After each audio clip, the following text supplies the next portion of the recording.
Welcome to Prajagalam. నేను మీ దండుపాటి Koteswararao. Hyderabad brand ఇమేజ్ని global city Hyderabad అంటే ప్రపంచంలోని ఎక్కడ ఉన్న వాళ్ళని ఇక్కడ హ్యాపీగా సంతోషంగా బతకగలుగుతాము, చాలా హ్యాపీగా ఉంటాము అనుకునే ఒక అద్భుతమైన సిటీ. అలాంటి సిటీని బ్రాండ్ ఇమేజ్ని దెబ్బతినే విధంగా ప్రవర్తిస్తున్నారు ఈరోజు శాసనసభ్యులు. అది ఎవరు? బీఆర్ఎస్ శాసనసభ్యులని కౌశిక్ రెడ్డి కావచ్చు, అరకిపూడి గాంధీ కావచ్చు. ఇప్పుడు సీఎం ఢిల్లీలో ఉన్నారు, 2 డేస్ అయింది. మరి అసలు ఏంటి హైదరాబాద్ బ్రాండ్ ఇమేజ్ పరిస్థితి ఏంటి అంటే వెల్కమ్ చెప్తున్నారా తెలుగుదేశం పార్టీకి జిహెచ్ఎంసీ ఎలక్షన్స్కి అన్నది ఒక సందేహం. ఎందుకంటే 26 నియోజకవర్గాల్లో జిహెచ్ఎంసీ ఎలక్షన్ జరిగినప్పుడు శాసనసభకి 7 ఎంఐఎంకి వెళ్తే 17 నియోజకవర్గాల్లో బీఆర్ఎస్ గెలిచింది. కాంగ్రెస్కి అసలు సిటీలో స్థానం లేకుండా పోయింది. అలాంటి కాంగ్రెస్ని ఈరోజు బీఆర్ఎస్ శాసనసభ్యుడైన కౌశిక్ రెడ్డి మాటల్లో చాలా అంటే తెలంగాణ కొరకు కొట్లాడినప్పుడు, తెలంగాణ సాధించడానికి కొట్లాడినప్పుడు ప్రతి ఒక్కరూ నరాల్లో కానీ లేకపోతే రోమాలు కూడా నెక్కిపొడిచాయి.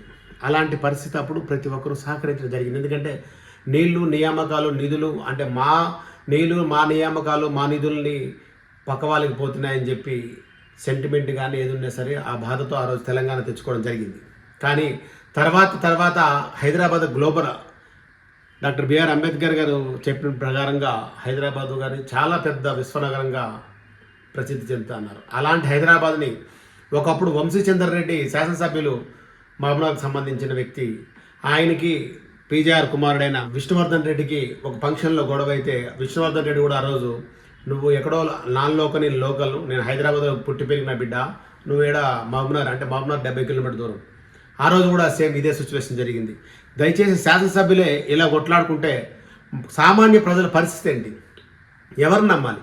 ఆ రోజు బీఆర్ఎస్ నమ్మి 17 నియోజకవర్గాల్లో గెలిపిస్తే ఈరోజు బీఆర్ఎస్ వాళ్ళు నువ్వు బతకనీకి వచ్చినావు, నువ్వు వేడికెళ్ళి వచ్చినావు, నువ్వు ఆంధ్రోడివి అని అంటే అసలు ఎవరు అనిపిస్తున్నారు? మరి కేసీఆర్ గారి వీటన్నిటికీ సమాధానం చెప్పాలి కదా.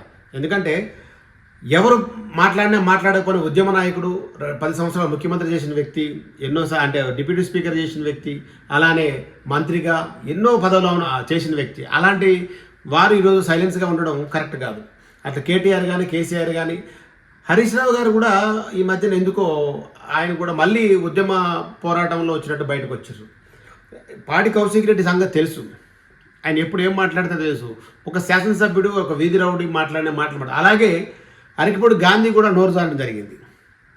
దేనికి పరిణామం? అసలు దేనికి తావిస్తాం? అసలు ఏం జరిగింది?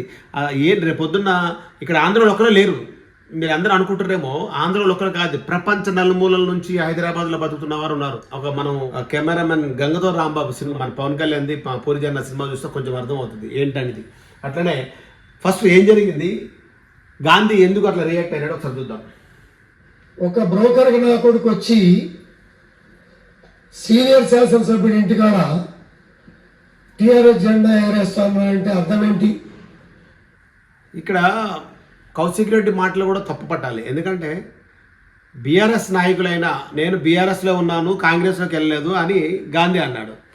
ఆయనే మనందరం బీఆర్ఎస్ ఎమ్మెల్యేనే కదా, సరే మీ ఇంటికి మేము లంచ్కి వస్తాము మాట్లాడుకుందామని చెప్పాలి. అలా అనకుండా నీ ఇంటి మీద జెండా ఎగరేస్తా అన్నది ఒక తప్పు అయితే, మరి ఈయన మాటలు కూడా సరిగ్గా లేకపోయినా సరే ఈయనింటి మీద ఈయన బీఆర్ఎస్ ఎమ్మెల్యే చెప్పుకున్నప్పుడు బీఆర్ఎస్ జెండా నా ఇంటి మీద నేను ఎగరేస్తా కదా, నువ్వెందుకు ఎగరేస్తావో బీఆర్ఎస్ జెండా ఉందని చెప్పాలి.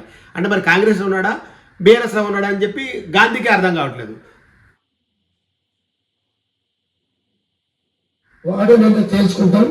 వాడు 11 గంటలకు వస్తాడు కదా నా కొడుకు, రాకపోతే 12 గంటలకి నేను వెళ్తా. ఇక్కడ పదజాలాలు మాట్లాడేటప్పుడు సీనియర్ శాసనసభ్యుడు అని చెప్పిన గాంధీ కానీ 3వసారి శాసనసభ్యుడు అయ్యారు. 2014లో టీడీపీ నుండి గెలవడం జరిగింది, తర్వాత బీఆర్ఎస్కి వెళ్ళడం జరిగింది. కానీ ఆ పదజాలాలు మాట్లాడడం కూడా కరెక్ట్ కాదు. ఆ తర్వాత కౌశిక్ రెడ్డి ఏమన్నా చూద్దాం. ఉంటది నీకు ఆంధ్రోని బతకనికి వచ్చిన ఆంధ్రోని మళ్ళీ ఆంధ్రాకు వాళ్ళ బిడ్డ ఆ విధంగా.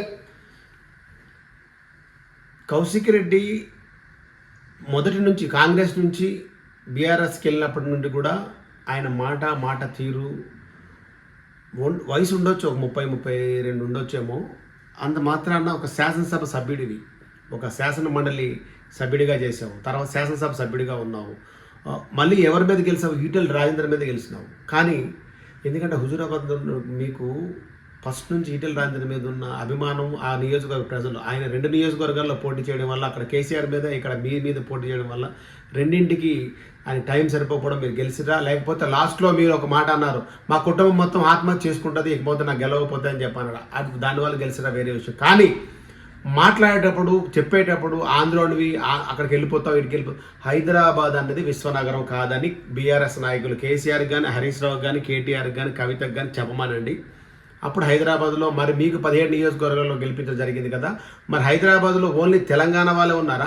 హైదరాబాద్ చుట్టూ అంటే విశ్వనగరంగా పేరొందిన హైదరాబాద్ని మొత్తం యావత్తు భారతదేశంలో వాళ్ళతో పాటు బయట దేశస్తులు కూడా ఉన్నారు.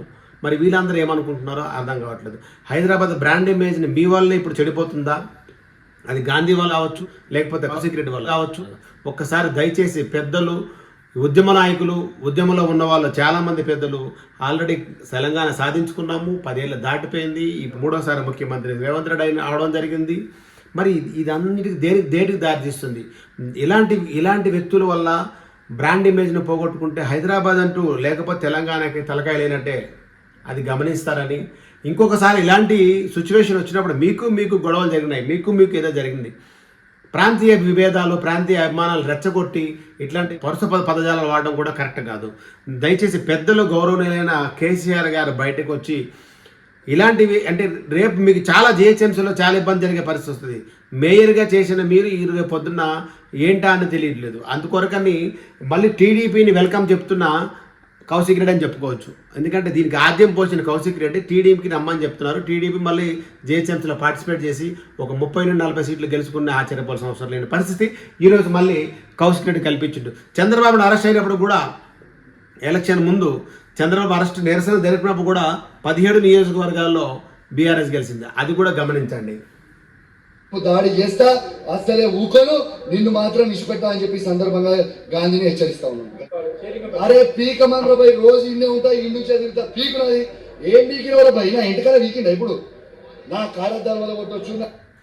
ఎంటిక పీకడం అంటే మనిషిని కొట్టడం కాదు కౌశిక్ రెడ్డి. నీ ఇంటి దగ్గర గుమ్మంకి వచ్చి నీ అద్దాలు వలగొట్టారంటే సగం చనిపోతారు ఎవరైనా సరే. అది గుర్తుపెట్టుకోండి. ఎవరైనా సరే మన ఇంట్లోకి రావాల్సిన అవసరం లేదు. నీ ఇంటి ముంగడికి వచ్చి గేట్ లోపలికి వచ్చి నీ కారద్దాలు వలగొట్టినా అన్ని నువ్వే చెప్తున్నావు. మరి ఇంతమంది జనాలు, ఇంతమంది సెక్యూరిటీ ఉంటుండగా నీ మీద ఎట్లా దాడి జరుగుతుంది? అసలు అంత దూరం ఎందుకు తెప్పించుకుంటారు మీరు? ఒక గేటెడ్ కమ్యూనిటీలో ఉన్నవారు, ఒక శాసనసభ సభ్యుడిగా ఎన్నుకోబడిన వారు, అది గాంధీ కావచ్చు, ఇంకొకరు కావచ్చు, దానం నాగేంద్ర కావచ్చు, ఎవరైనా సరే మీకు ఓట్లేసి గెలిపించింది వీళ్ళు విద్వేషాలు రెచ్చగొట్టడానికి కాదు.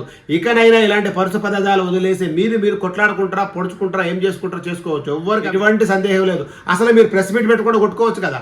ప్రెస్ మీట్ పెట్టినాక నేను వస్తా మీ ఇంటికి, మా ఇంటికి నువ్వు అంటే పోలీసులు ఒప్పుకుంటారా? డైరెక్ట్ వాళ్ళ ఇంటికి ఆ దమ్ముంటే నువ్వైనా పో, ఏమైనా చేసుకోరి. ప్రాంతీయ విభేదాలు రెచ్చగొట్టకుండా మాట్లాడుకుంటే ఇకనైనా మంచిది. పెద్దలు రేవంత్ రెడ్డి గారు కానీ, లేకపోతే హరీష్ రావు గారు, కేసీఆర్ గారు, కేటీఆర్ గారు, కవిత వీళ్ళందరూ బయటకు వచ్చి మాట్లాడకపోతే ఇలాంటి సమస్యలు చాలా వచ్చి భవిష్యత్తులో హైదరాబాద్ గందరగోళం అయ్యే పరిస్థితి రాకుండా చూస్తారని వీళ్ళందరినీ కోరుకుంటున్నాము. నేను మీ దండపాటి కోటేశ్వర, అందరికీ నమస్కారం.